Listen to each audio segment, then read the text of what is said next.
Bienvenidos a esto que es Hablemos de cómics. Este es nuestro segundo episodio de este 2024. Y el día de hoy no vamos a estar tan oscuros y tan decadentes como en el primer episodio. Vamos a platicar un poco sobre villanos de Spider-Man. Y yo sé que esto les va a encantar. Mi nombre es Warner y comenzamos.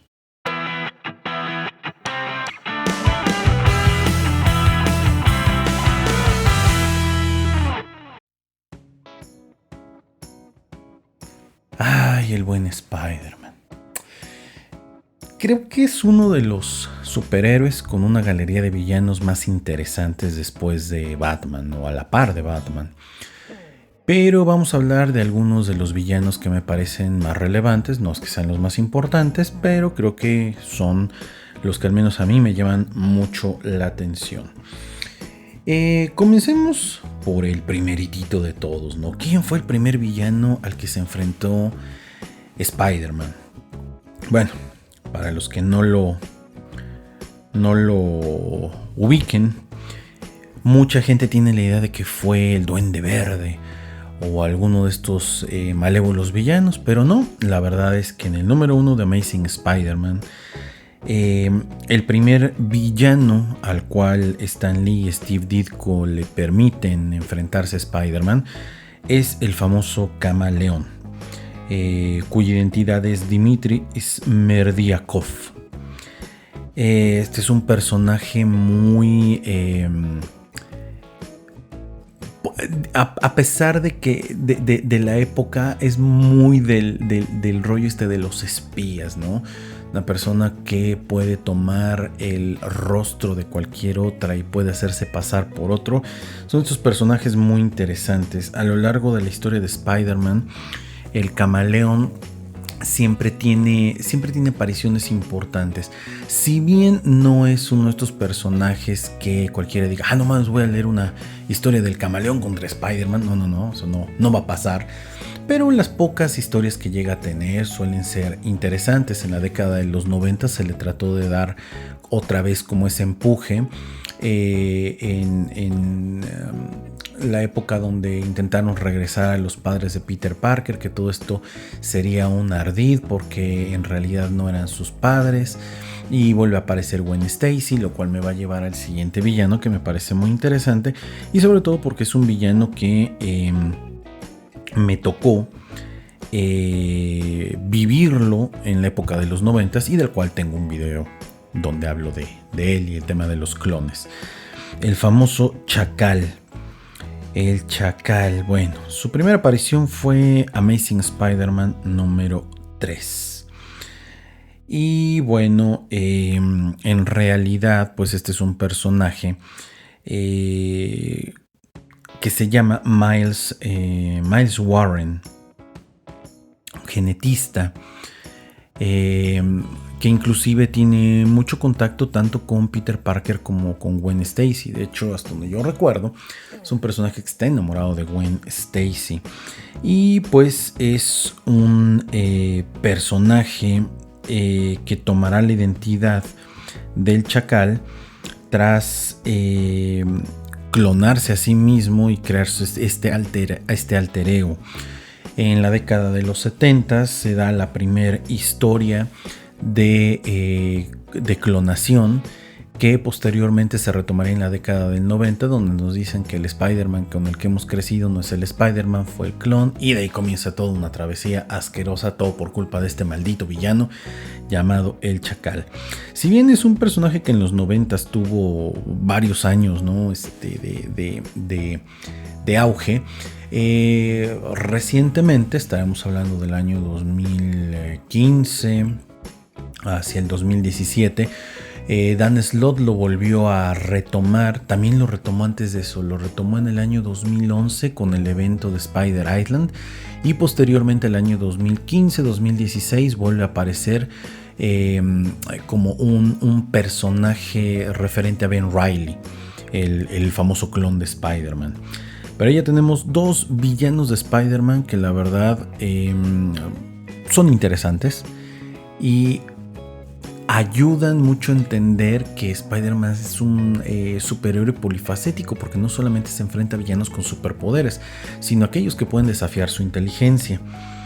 Otro de los villanos que me parecen clásicos en Spider-Man y que desgraciadamente en la película de Andrew Garfield, en la segunda película, lo llegamos a ver en una aparición bastante paupérrima, es el personaje de Rhino, que aparece por primera vez en el Amazing Spider-Man número 41.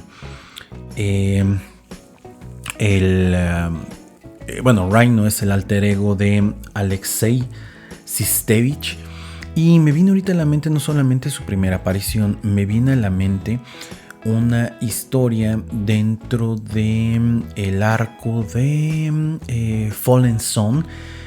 Son 4 o 5 números en donde podemos ver las diferentes reacciones de los superhéroes tras la muerte del Capitán América en Civil War. Entonces Spider-Man está muy dolido, sucede algo con la tía May, está en el hospital, él no puede hacer absolutamente nada, es un prófugo, y al ir al cementerio a recordar ciertas cosas, se topa, su sentido arácnido se vuelve loco y se topa precisamente con Rhino, y a la hora de pelear con él, Rhino ni siquiera le había hecho nada, Rhino iba al cementerio a otra cosa. Se da una pelea que le hace recordar a Spider-Man cuando peleó con Hulk y el Capitán América lo ayudó.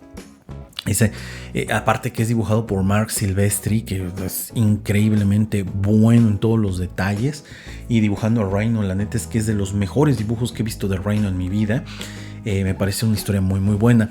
También hay otra historia de Rhino muy relacionada con Silver Sable, si mal no recuerdo, y debe ser como por la época de Ends of Earth o de Spider Island, más o menos debe ser por esa época, en donde Rhino, no me acuerdo si muere, ahí sí se las debo. Si no muere, ya dije una barbaridad, pero si sí muere, pues no dije una barbaridad. Escrito por Dan Slott. Es otro personaje bastante interesante que después de que le dieron una infusión de rayos gamma se vuelve todavía más fuerte y más poderoso. Es un personaje que rivaliza en fuerza con Hulk, inclusive he visto que ha tenido encuentros con The Juggernaut. Pero bueno, ahí hay otro villano de Spider-Man. Ahora, antes de complicarnos la existencia hablando de los duendes, hablemos concretamente de otro villano que ha pasado desapercibido, pero es un villano muy interesante. Es el famosísimo Flint Marko, que es el Hombre de Arena, que aparece por primera vez en el número 4 de The Amazing Spider-Man. Bueno, es un personaje que a mi gusto tiende más a la faceta cómica de Spider-Man, pero siempre le hace ver la suerte a Spider-Man. A diferencia de solamente la fuerza bruta, siempre reta a Spider-Man para tener una solución más creativa, puesto que es una forma sin forma, ¿no? Para poderlo enfrentar. Este es otro personaje que creo yo en la película de Tobey Maguire, que fue en la tercera película, estuvo muy desaprovechado. Es un personaje que tiene muchas aristas con las cuales podrías explotarlo de una mejor manera como un villano, pero creo que lo dejaron como muy aventadito. Otro de los personajes importantes villanos de Amazing Spider-Man aparece en el número 6. El famosísimo Dr. Connors, quien por un accidente se transforma en The Lizard, o el lagarto en español. Y la verdad es que este es un personaje que tiene todo un tema de la psique muy cañón. Siempre que Spider-Man se va a enfrentar a él, el debate, ¿no?, entre la bestia y la persona está presente, recordando mucho al tema de Dr. Jekyll y Mr. Hyde. Y recordando también un poco a lo que este personaje se parece mucho a The Incredible Hulk, ¿no? ¿Is he a man or a monster or is he both? No, la verdad es que sí es un personaje muy así. En el run de Dan Slott, previo a el Superior Spider-Man, de hecho, Hay un encuentro ahí entre Lagarto y Spider-Man muy interesante, en donde el Lagarto logra cobrar conciencia, Connors cobra conciencia mientras es el Lagarto. Y bueno, pasan varias cosas ahí que no voy a spoilear, pero es un personaje que te hace dudar mucho de si es realmente un villano o es una víctima de sus circunstancias. Y aparte no es algo muy forzado, es algo bastante bien trabajado. Hablemos de otro personaje de The Amazing Spider-Man, otro villano que también aparece en el número 6, el famosísimo Maxwell Dillon, el famoso Electro. Este es un personaje que yo recuerdo la primera vez que vi el dibujo de Electro, corría el año 1990 y tantos, y había una revista que se llamaba Club Nintendo, y ahí, editada por el ya fallecido y memorable Gus Rodríguez, hubo un número en donde pusieron unas portadas, pusieron las portadas de los juegos de Game Boy de Spider-Man, y ahí aparecía Electro. En ese momento el traje de Electro, su antifaz era de unos rayos cruzados y me voló la cabeza, me pareció un gran villano. O decepción, porque creo que a lo largo de la historia de Electro durante mucho tiempo lo pintaban como un villano muy estúpido y como un villano muy caricaturesco. Fue hasta el run de Brian Michael Bendis en donde Electro empieza a tener este empuje como para volverlo más serio, y además el mismo Electro en historias posteriores empieza a cobrar un poco más de relevancia. En el run de Dan Slott del 2014 y el 2015, por ahí Electro tiene un pequeño accidente y acaba transformando a una mujer en una versión también de sí mismo. Pero es un personaje que da para muchísimo. Él, en el run de los New Avengers de Brian Michael Bendis, es aquel que es engañado para liberar a todos los villanos de la prisión. Entonces, bueno, es un villano que, si no lo conocen, seguramente, o no lo ubican, es el que aparece en la película número 2 de Amazing Spider-Man, donde sale Andrew Garfield, que a mí me parece bastante mal interpretado por este actor Fox. Pero bueno, ¿no? Deja mucho que desear. Inclusive también en la película es donde aparecen los 3 Spider-Man. Me parece que está super X el cuate pero bueno, ahora sí vamos a meternos en camisa de 11 varas. Hablemos de los duendes.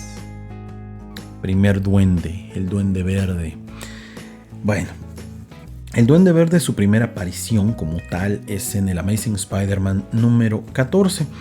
Este Duende Verde, su primera encarnación es a través de Norman Osborn, padre del mejor amigo de Peter Parker, Harry Osborn, y que, bueno, se vuelve el Duende Verde porque prueba un suero que lo debía convertir en un super soldado, pero algo sale mal y entonces el Duende Verde se apodera de la psique de Norman Osborn. Es el que literalmente es el duende color verde, que tiene un gorrito color violeta, guinda, utiliza un planeador y que, bueno, está íntimamente ligado a Spider-Man, porque él es el que asesina, mata a Gwen Stacy. Y pues eso es uno de los momentos más importantes tanto en la historia del cómic como en la historia de Spider-Man.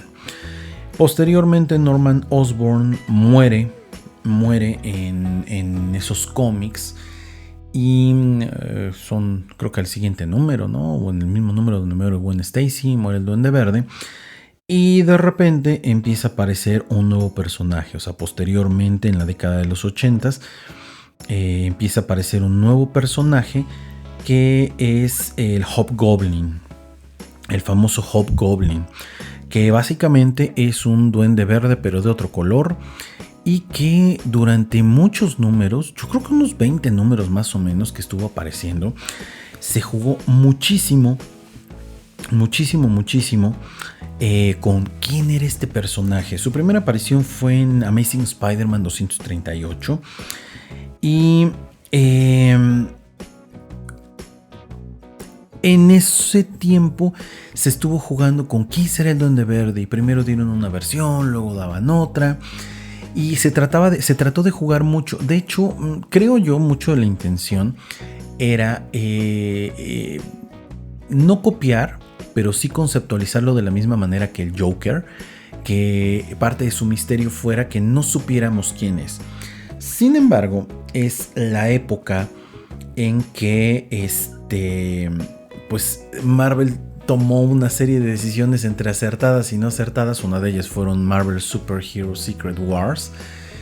Y pues una de las decisiones fue revelar su identidad. Al día de hoy, sabemos que es Roderick Kingsley y que después este cuate se vuelve un usurero porque empieza a venderle el personaje a otros interesados en hacerle la vida de cuadritos a Spider-Man, lo cual nos ha dado una gran variedad de hobgoblins y de goblins de todo lo que tú quieras, al grado de que en el run de Dan Slott de Superior Spider-Man en Goblin Nation, si mal no recuerdo se llamaba el evento, hay una gran cantidad de goblins que se van a enfrentar a Spider-Man, todo por culpa de Roderick Kingsley. Entonces, bueno, es todo el tema, ¿no? Aparte del Hobgoblin, hay varios más, ¿no? O sea, ni siquiera me acuerdo de los nombres, pero son un chorro.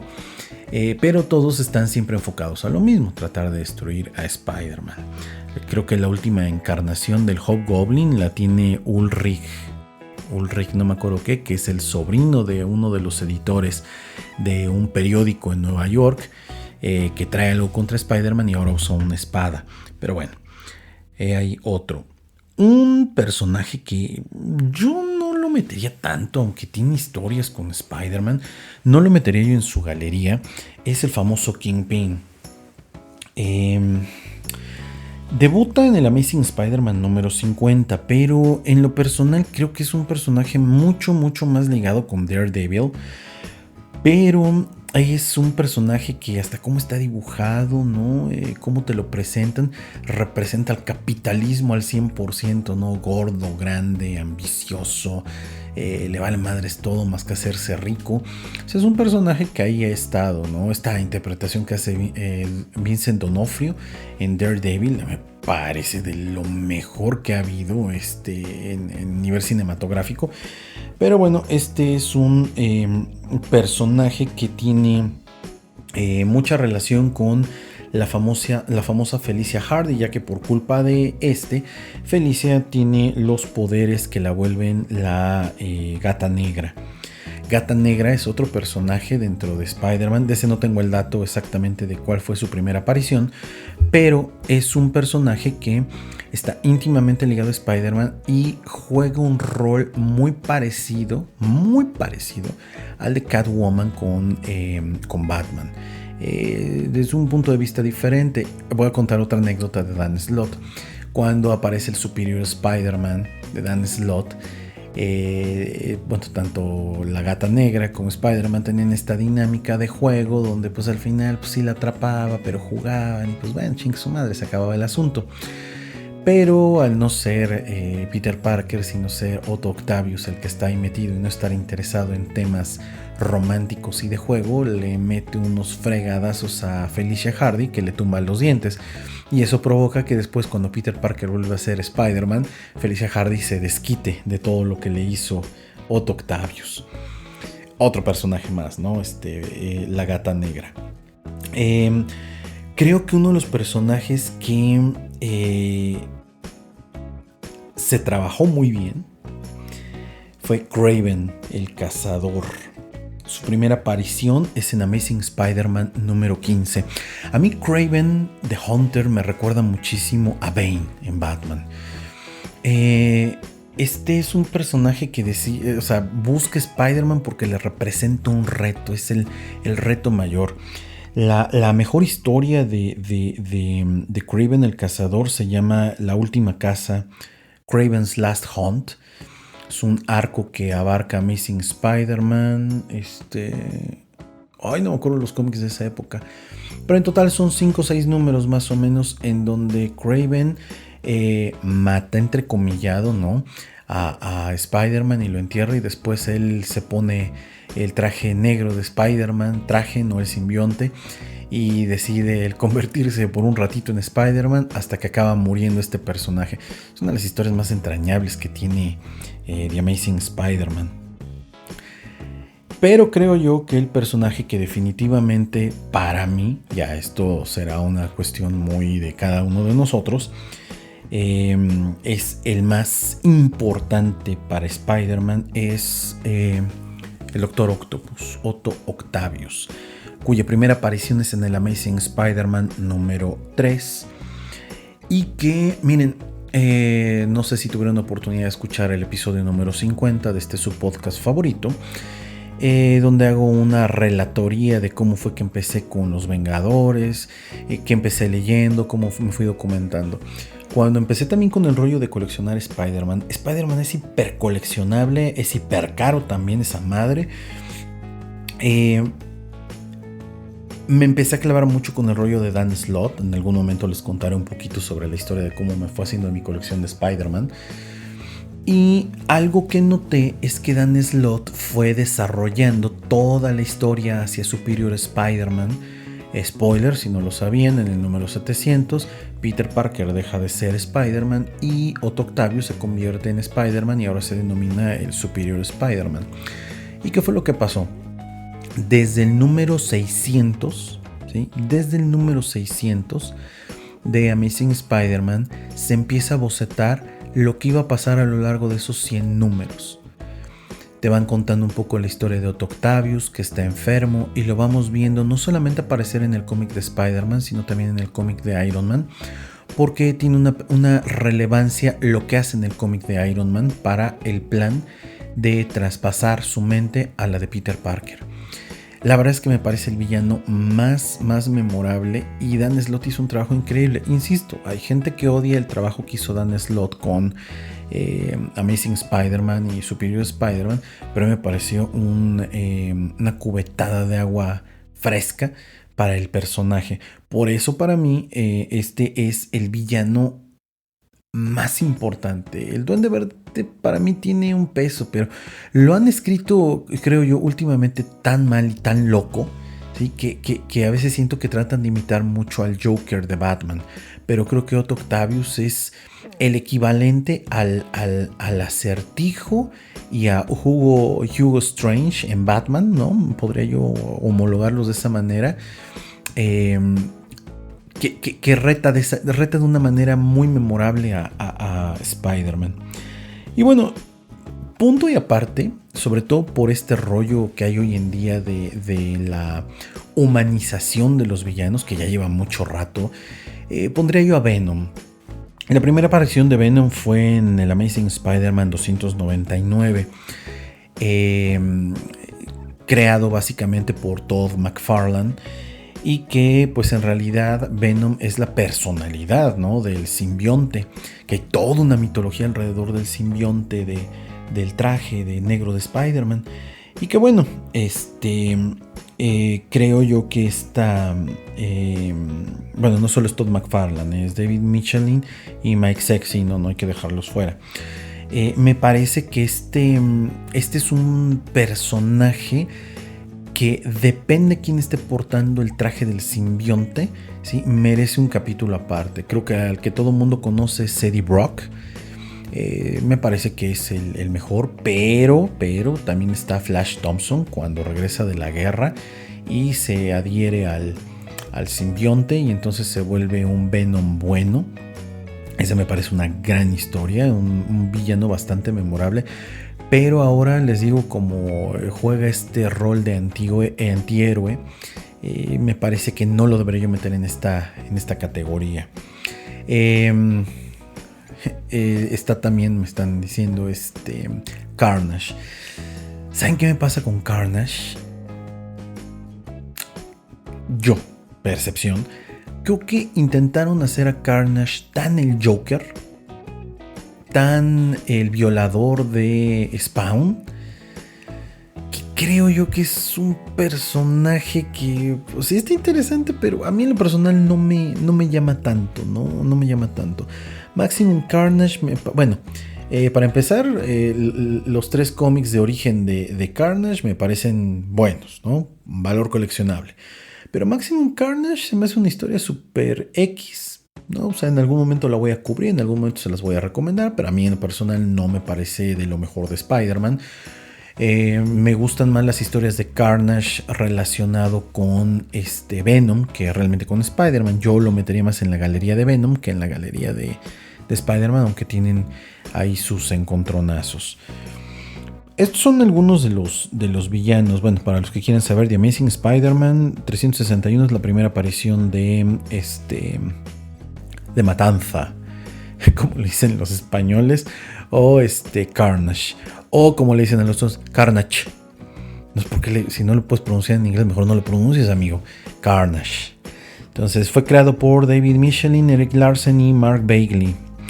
Entonces, bueno, estos son solamente algunos de los villanos, creo yo, a mi juicio, importantes dentro del universo de The Amazing Spider-Man. Obviamente hay más. Ahorita nada más comentamos algunas primeras apariciones porque me parecen un poco relevantes. Pero bueno, creo que para hacer la segunda semana del año, hablar de Spider-Man no cae nada mal. Déjenos por favor sus comentarios, díganos qué les pareció este episodio, escríbanos, estamos en contacto @villanscomics.shop, la tienda del coleccionista de cómics. Visiten www.villanscomics.shop. Síganos en redes sociales. Recuerden que este podcast va por diferentes plataformas. Recuerden que este podcast también está en YouTube, en Hablemos de Cómics. Recuerden que también vamos por Billions TV y estamos en muchos lugares, ¿sale? Recomiéndennos, ayúdenos a crecer y hagan que este año por fin este podcast por fin pueda monetizar. El año pasado nos quedamos a muy poquitas horas de reproducción. Entonces échenos la mano para que en YouTube lo podamos hacer y bueno, dentro de poco en Spotify podamos hacer algo muy similar. Mi nombre es Warner y esto fue Hablemos de Cómics. Es una vuelta por Billions TV. Nos vemos. Chao.